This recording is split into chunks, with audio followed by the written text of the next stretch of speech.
উত্তর কোরিয়ার সর্বোচ্চ নেতা কিম জং উনের কাছে নিজ প্রশাসনের অযোগ্য কর্মকর্তাদের বরখাস্ত করার ঘটনা নতুন কিছু নয়। এবার উপপ্রধানমন্ত্রী ইয়াং সুং হোকে অর্পিত দায়িত্ব পালনে অযোগ্য আখ্যা দিয়ে কিম বলেন, গরুর গাড়ি ছাগল দিয়ে টানা যায় না। মঙ্গলবার ২০ জানুয়ারি দেশটির রাষ্ট্রীয় সংবাদ সংস্থা KCNA এই খবর জানায়। প্রতিবেদনে KCNA জানিয়েছেন, রিয়ংসং মেশিন কমপ্লেক্স নামের একটি গুরুত্বপূর্ণ কারখানার উদ্বোধনী অনুষ্ঠানে কিম জং উন উপপ্রধানমন্ত্রী ইয়াং সুং হোকে অনুষ্ঠানস্থলেই বরখাস্ত করেন। কিমের মতে ইয়াং এমন কোনো গুরুত্বপূর্ণ দায়িত্ব পালনের যোগ্য নন।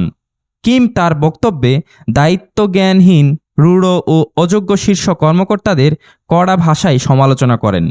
কিম বলেন, বন্ধু ও কমরেড ভাইস প্রিমিয়ারকে অনুরোধ করছি আর দেরি না করে তিনি যেন নিজ উদ্যোগে পদত্যাগ করেন, কারণ কোনো গুরুত্বপূর্ণ দায়িত্ব পালনের সক্ষমতা তার নেই। কিম আরও বলেন, ব্যাপারটা খুব সহজ, ছাগল দিয়ে গরুর গাড়ি চালানো যায় না। এটা আমাদের সরকারি কর্মকর্তা নিয়োগ প্রক্রিয়ার ভুল। কিম প্রায় তার অলস কর্মকর্তাদের বকাঝকা করেন।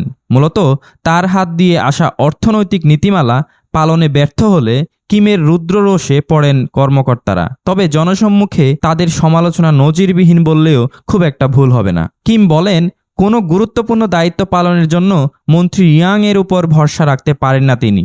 পিয়ংইয়ং এর প্রকাশ করা ছবিতে দৃঢ় প্রতিজ্ঞ কিমকে বক্তব্য রাখতে দেখা গেছে। সে সময় কারখানার কর্মীরা সবুজ ইউনিফর্ম ও ধূসর টুপি পরে যোগ দেন। দক্ষিণের হামজিয়ং প্রদেশের একটি কারখানা সরেজমিনে পরিদর্শন করেন Kim. Sadek Chowdhury, enter TV.